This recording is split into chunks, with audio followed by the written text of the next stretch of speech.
Hello, I am Chad Kay, and today I will be talking about the American poet Emily Dickinson. The aim of this podcast is to share fascinating facts about various subjects, all accompanied by calming, soothing music in the background.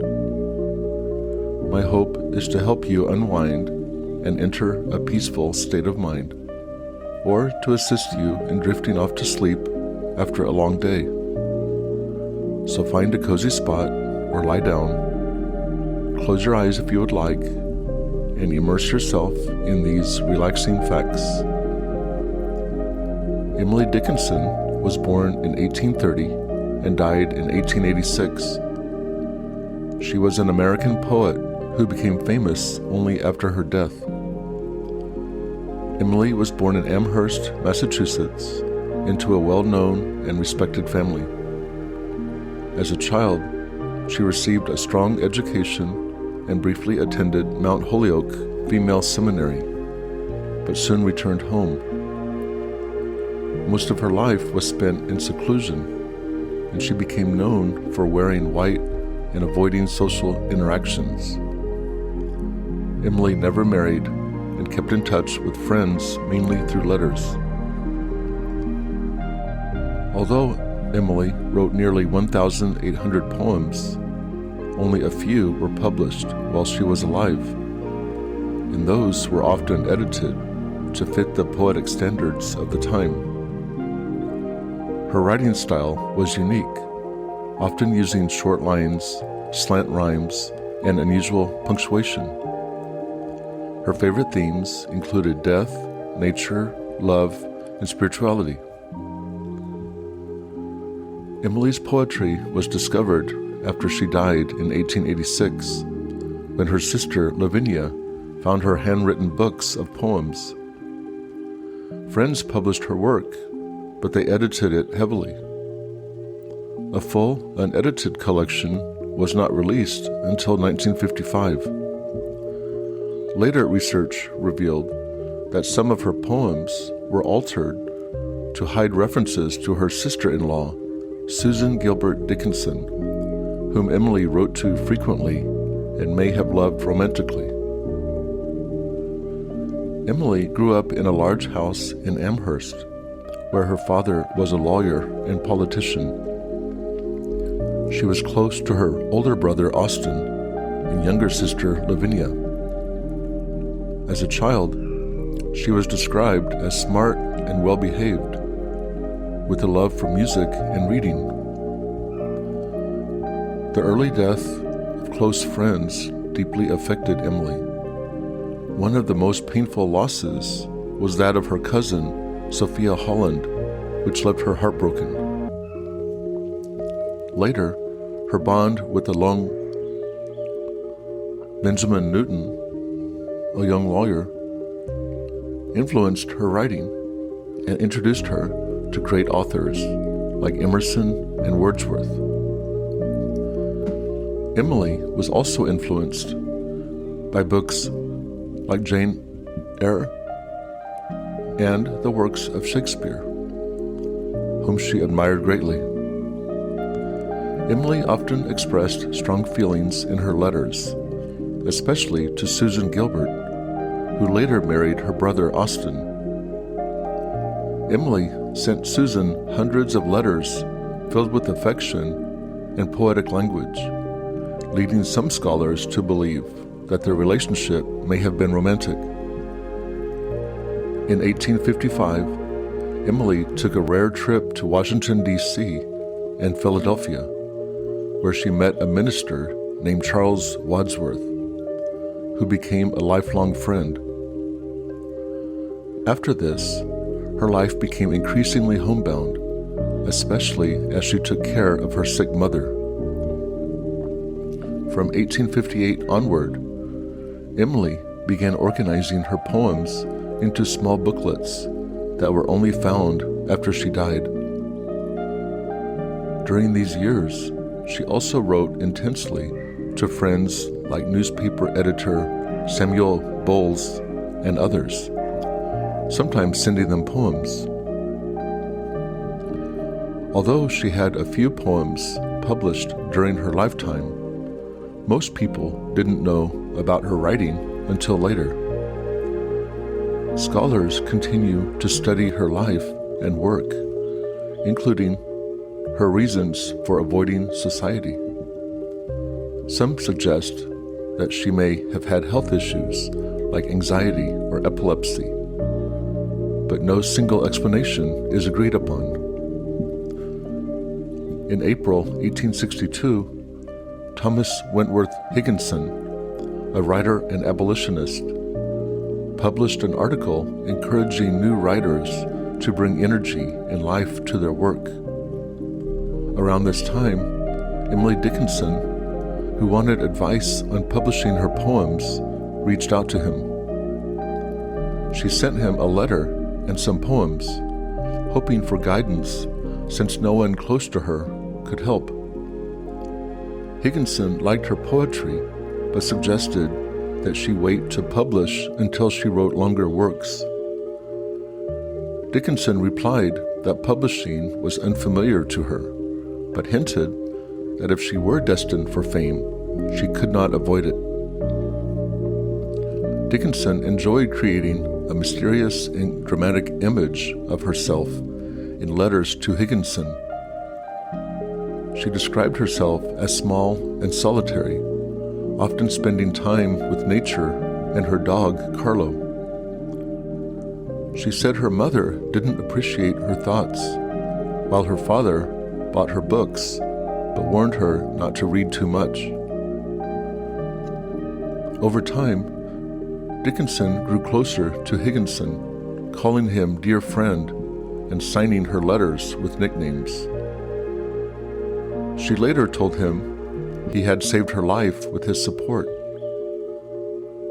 Although they kept writing to each other until her death, Dickinson's hesitance about publishing made Higginson unsure of how to help. After a very productive period, early in the 1860s, Dickinson wrote fewer poems around 1866. She faced personal losses, including the death of her dog Carlo, and her family's household help changed, which increased her responsibilities at home. Around this time, she became more reclusive, rarely leaving her home and often speaking to visitors through a door. Locals began to notice her unusual behavior, and her family protected her privacy. Even while isolated, Dickinson stayed socially connected by exchanging poems and gifts with visitors and children nearby. When Higginson invited her to meet in Boston in 1868, Emily declined, but finally met him in Amherst 2 years later. Higginson described her as plain-looking, but said she had a powerful presence that drained his energy. During her life, Dickinson was better known locally as a gardener than as a poet. She loved plants from a young age and carefully collected and labeled hundreds of flowers. Her garden was admired by neighbors, and she often sent flowers to her friends along with her poems. In 1874, Emily's father had a stroke and died. She stayed mostly in her room during his funeral and later expressed deep feelings about him in letters. A year later, her mother also suffered a stroke, making family life harder for Dickinson. In the 1870s, Emily developed a close, possibly romantic friendship with an older judge named Otis Phillips Lord, with whom she shared a love of Shakespeare. They exchanged letters regularly, and she cherished these weekly connections. Judge Lord died in 1884, and Dickinson had also lost Charles Wadsworth, a longtime close friend, a few years earlier. Although she continued writing, Dickinson stopped organizing her poems toward the end of her life. She asked her sister, Lavinia, to burn her papers after she died. The 1880s were tough for Dickinson's family. Her brother Austin fell in love with a woman named Mabel Loomis Todd, which caused family tensions. That same decade, Dickinson's mother and her favorite brother Gilbert died.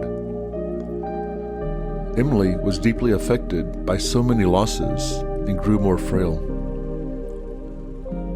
In 1885, Dickinson's health worsened, and after a few months bedridden, she died in May 1886 at the age of 55. Her family arranged a simple funeral, burying her in the family cemetery. Higginson read a poem during the service. Although Dickinson wrote nearly 1,800 poems in her life, only 10 were published during her lifetime, usually anonymously and often edited heavily to fit the style of the time. Some of Emily Dickinson's poems were published between 1858 and 1868 in the Springfield Republican newspaper. These poems were printed without her name and were often changed a lot. Punctuation was made more traditional, and titles were added. For example, one poem called "Nobody Knows This Little Rose" may have been published without her permission. The newspaper also changed the titles of some poems, like calling "A Narrow Fellow in the Grass" simply as "The Snake." One poem, called "I Taste a Liquor Never Brewed," had its last two lines rewritten. After Dickinson died, her sister Lavinia burned most of her letters, but kept the poems stored in a locked chest. Lavinia believed the poems were important and wanted to get them published. She first asked her brother's wife for help, then a woman named Mabel Loomis Todd, who was her brother's lover. This caused a fight, and the poems were split between the two families. Because of this, Dickinson's complete poetry was not published until over 50 years later. The first book of Dickinson's poems came out in 1890, edited by Mabel Loomis Todd and T.W. Higginson. Though Todd said they only made small changes, the poems were actually changed a lot to fit the writing style of the late 1800s, including punctuation, capitalization, and sometimes wording. This first book, with 115 poems, was a big success and went through many printings quickly. By 1892, some reviewers believed that all of Dickinson's writings should be published.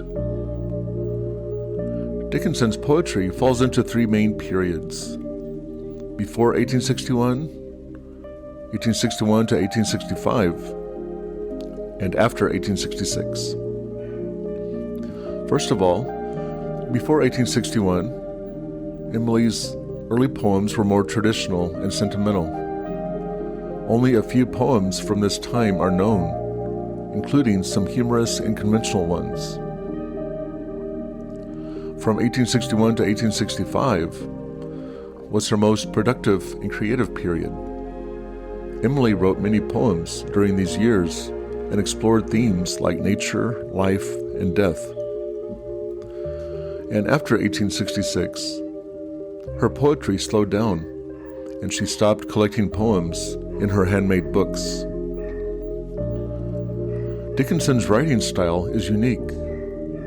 She used a lot of dashes, unusual capitalization, and unusual word choices.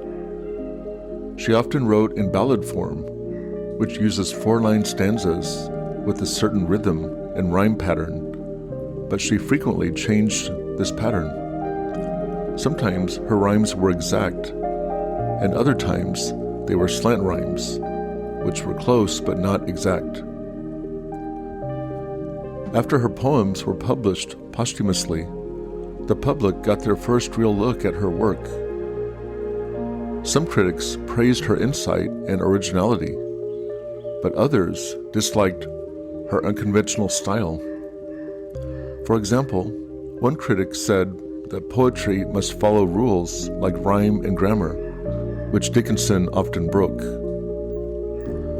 Today, Emily Dickinson is seen as an important and influential American poet. While early readers focused on her shy and unusual life, modern critics recognize her as a groundbreaking, early modern poet. Some famous critics have ranked her alongside the greatest American poets like Walt Whitman and Robert Frost. Well, that wraps up my talk this week about Emily Dickinson. If you enjoyed this episode of Relaxing Facts, then please consider subscribing or leaving a comment. I hope you have a wonderful day, whether you are unwinding after a busy day or just relaxing with some pleasant listening. Thank you for joining me. I'm Chad K, and I look forward to seeing you next time. Bye.